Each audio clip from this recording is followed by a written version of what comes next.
created this system that effectively, instead of using text, instead of using a lot of off-the-shelf apps, we could connect members to coaches. It's directly in the Meet Anytime app, and all conversation routes through that.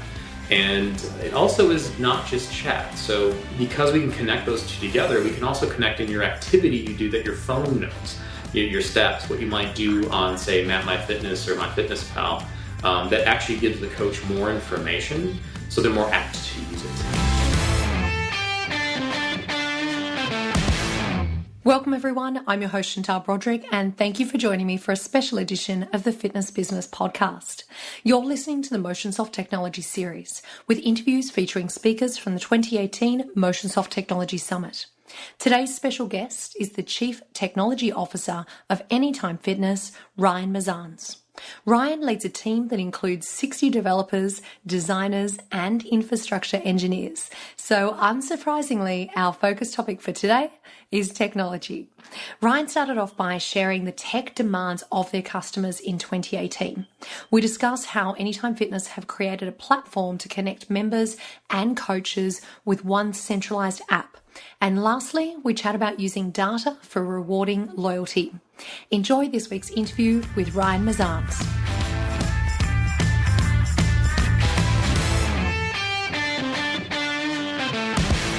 Ryan, welcome along. Thank you so much for joining me today. Pleasure to join you as well. Now, we are sitting here live at the MotionSoft Technology Summit, and you've been on stage already this morning. Tell everyone what you were talking about in the panel this morning. Oh, it was a pretty broad conversation, but we were really talking about how technology is influencing the life cycle of the gym and what a membership really is these days. Yeah. And we're all kind of dancing around very similar things of getting to know our customers better, providing them what they need at a more intimate level, personalized level. I guess that's a perfect starting point for our conversation today. And what I'm keen to understand is if you had to take a snapshot of your customers currently, can you describe to us what you feel their technology demands are here and now? It does vary based on the segment. Some people just want convenience. They just want to get in and out of the gym. And I think there's a lot of friction today.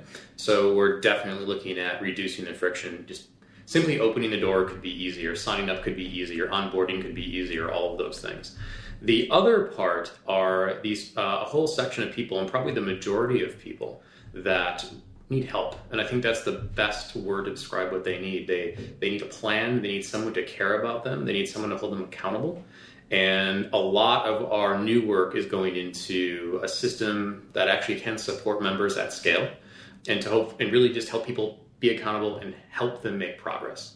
I think that second segment that you talk about is really interesting. Obviously, in order for you to know that, you have done a lot of research, you've done a lot of... How do you actually collect that data? How do you find out what it is that your customers want?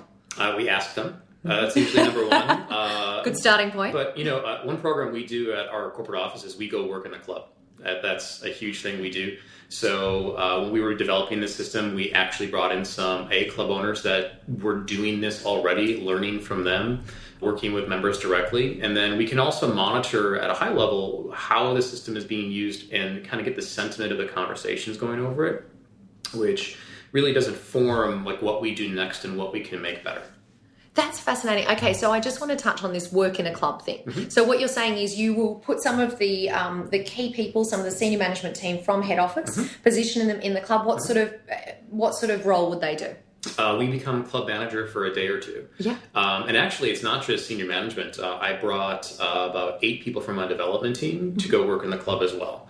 People that actually work on the products, because they... what you get so removed from your day to day and you don't really realize how these products are impacting you. So we bring them there, and they're doing anything from calling leads, selling memberships, and cleaning toilets. I mean, it's sort of the whole gamut of what it is to work in a gym. Tell me 1 or 2 things that you discovered from doing that process that surprised you, that you didn't previously know about your members. It's interesting to see in their face how nervous they are at point of sale. Not everybody, but a lot of people are very nervous. They feel like they're being sold. And they're also sometimes, they're not necessarily always honest with why they're there and what their motivations are. And a good, we call them H2Is, but a good manager can really see that and ask the right questions to, like, how can I help you best? And I saw a few sales, and actually did a few sales, that I could just tell there was something else behind the curtain. So it was interesting because everybody's walking through the door for their own reasons. Yeah, that's fascinating. So how often would you do that process? Like, because I assume that you are constantly collecting information about your customers in regards to that specific one while you're putting someone in the clubs themselves. How often might you do that? I think the people try to do it once every 2 years, but we have a rotating program. So it might not be this year, but it might be someone else from my team that's going to go. And we might send them to clubs that are that are more aligned with what they're working on. So there's a club that has an amazing personal training program, and we're working on something with personal training.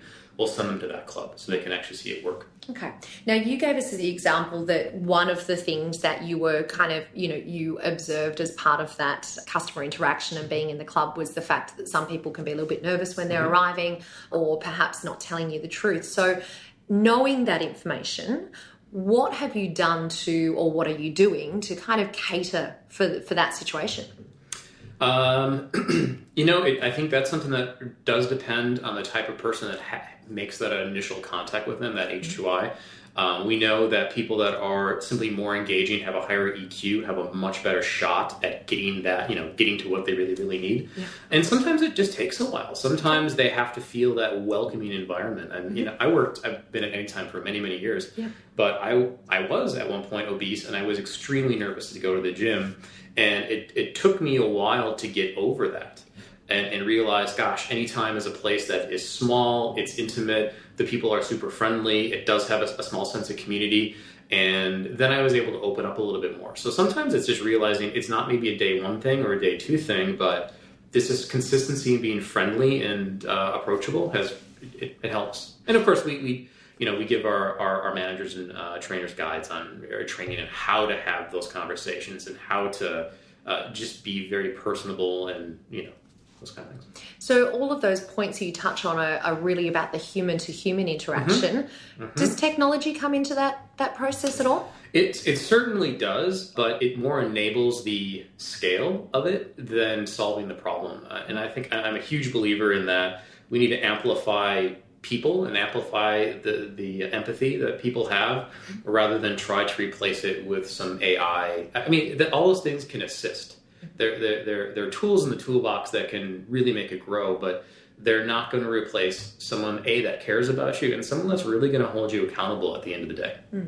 Now, I think it's important that we kind of set the scene, because I'm assuming that most people will know Anytime Fitness, but there's going to be some of our listeners out there that haven't set foot into one of your clubs before. So just give us, what is the experience for a member that arrives in the front door? What do they see? What size is the facility? What do you offer in the club? Sure. So Anytime Fitness is one of the original, I think the original 24-hour just co-ed gym. Our model was completely based on convenience. Our clubs, I would say, in the 4,000 to 6,000 square foot range. And when you walk in, you're not going to see, a cavernous hall of equipment. It's actually, again, I would say nice, and it has a sense of community. And you'll have the club manager H2I kind of right there off to the side that you can have a conversation with. And, most of our members will check us out online first, kind of get a picture of what the club looks like, maybe send a 7-day pass. But the idea is that there's someone there that can be very personable to answer any questions, give you a nice little club tour, and try to get you on the right plan. Now, am I right in saying that if they're entering outside hours, they're doing a fob scan to get in and out of the facility? Yes, absolutely. Do you see in the future any tech that would replace that fob that you currently use? Yeah, I certainly do. I think the idea that you have a physical key is just becoming dated very, very fast. And with technology, with phones and a whole bunch of other watches, it's just unnecessary. You can walk up to a door and it can unlock because it knows who you are and let you in. And it can also let us know whereabouts you might be in the gym and what you like to do. There's a whole lot of information that we can use that could just make your experience better without being creepy. Like, I'm a fan of not being overly creepy. I want people to have a sense that, we don't misuse their data whatsoever. So. Okay. Ryan, in the panel that I was watching you on this morning, one of the things that you said is that trainers were communicating directly with members and that some of the clubs were unsure of what was being said in those conversations. And I think it's fair to say that is a pretty common concern amongst many owners and managers right across the globe. What sort of platform is Anytime Fitness using to change that? Yeah, we call it our coaching platform. It's something we built about 3 years ago and have been refining ever since. And we wanted to simplify the life of the trainer, of the coach, in that they're often very time limited. They have only so many sessions you can do in a day, and a lot of people cancel, and there's gaps they have. So we're like, gosh, how could we better utilize their time? One, to help more people. Two, give them more income too, because you're paid by session or paid hourly most of the time. So could we lift all boats? So we created this system that effectively, instead of using text, instead of using a lot of off-the-shelf apps, we could connect members to coaches. It's directly in the Man Anytime app, and all conversation routes through that.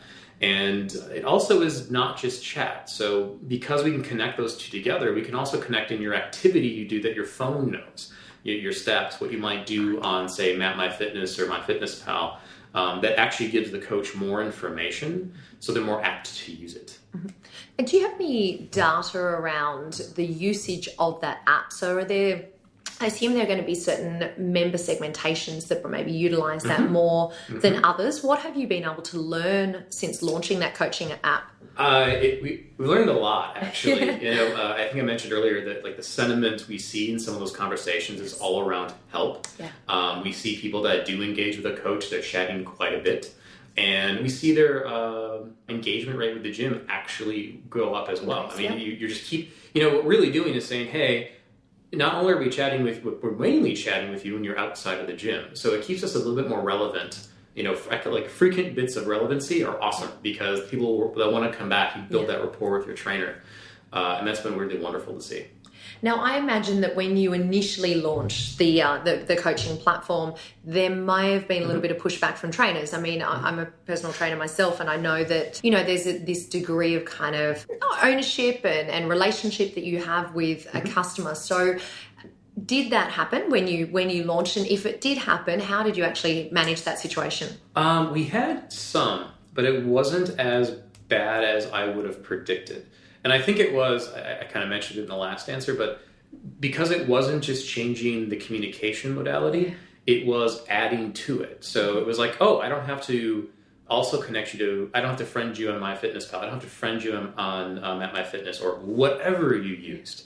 All of that data flows in right here. I'm like, and I can see when you visit the gym. I can see when you have an appointment. I can schedule you right here. It went from being rather tedious, especially on your phone, to being just connected. Everything one spot. Yeah. And we're still, to be very fair, we are still connecting things. There is a lot of connecting we have to do. But, the clubs that use it, they're making a good go of it. Probably a lot of connecting that you have to do because technology constantly changes. Yes. There's new things that constantly come into the market. Very much so. So 2 questions. Part 1 is, in order to get new members used to that app, is there an onboarding process that you have found has been successful? Part 1. Part 2, with the information that you get from that data, have you built in like a loyalty or rewards-based program? Sure. So onboarding, we're learning our way through this. What's the best way to do it? I think right now our in-club onboarding is actually quite long, given the nature of the people that, if you are the kind of I need a plan type, you can be there for an hour of just getting used to the club, building that rapport. We have made the onboarding to the technology fairly easy. Like we send you we call it a magic link, but you click this magic link, it takes you to the app store, it downloads the app, and it opens up and it automatically knows it's you. And that's cool. We just orchestrated that bit, but there's still more to do. And in relation to loyalty, we're looking into it. We would rather. It's a tricky thing because in our world, you are technically a contracted member.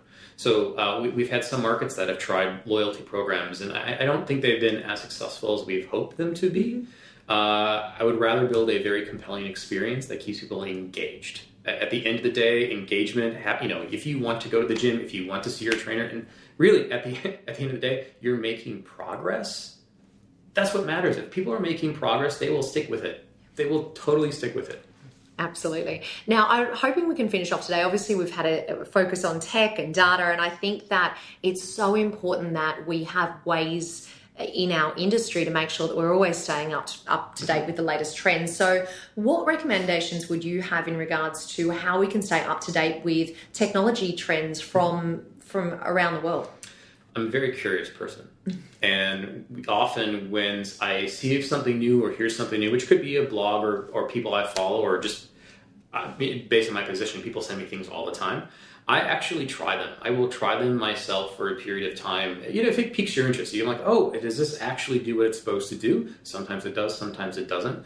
But kind of using your gut and each sense of, does this really move the needle, and giving your own opinion on it. My favorite blogs for technology are, my favorite one's probably The Verge. It's very popular, and they have a whole fitness track there. And but really, there's so much that we're exposed to, given our scale, both internationally. A lot of us go to FIBO every year. I was at CES and the Fitness Tech Summit earlier this year. There's a lot there. There's so much there that you have to spend so much time filtering of like, is this really it? Does this actually move the needle, or is it kind of a gimmick? Yeah. Ryan, thank you for chatting to me today. I know it's a huge day here at Mesanz Technology Summit. We're only on day one. Yes. We've still got day 2 to go. My voice is just hanging on at the moment. So thanks for joining us, and thanks for giving us those updates and those insights into what's happening at Anytime Fitness. It was so interesting to hear from you. Thanks for the opportunity to chat. Join fitness industry peers from around the globe at the 6th Annual MotionSoft Technology Summit in Washington, D.C. You'll learn how the most successful operators in the fitness industry have implemented technology solutions and tools to improve operations, increase productivity, and exceed member expectations. Visit MotionSoftTechnologySummit.com today to register for the 2019 MotionSoft Technology Summit. Thank you for joining me for the MotionSoft Technology series. A reminder that you can find show notes and contact details for Ryan all at fitnessbusinesspodcast.com. And on that very same page, you will find a direct link to the 2019 MotionSoft Technology Summit website. I will see you for the next episode, and remember, what you leave behind is not what's engraved in stone monuments, but what is woven into the lives of others.